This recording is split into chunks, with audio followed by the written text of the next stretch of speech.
এখন দলীয়টা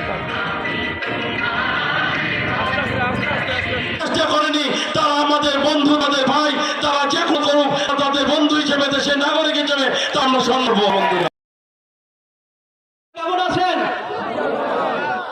17 বছর এই কথাটা আমরা বলতে পারিনি।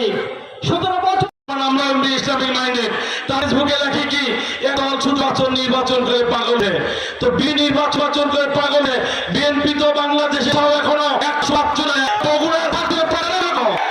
ওরা বলে যে খাবো না, কিন্তু আসলে তারা কিন্তু আগে প্রার্থী দিয়েছে।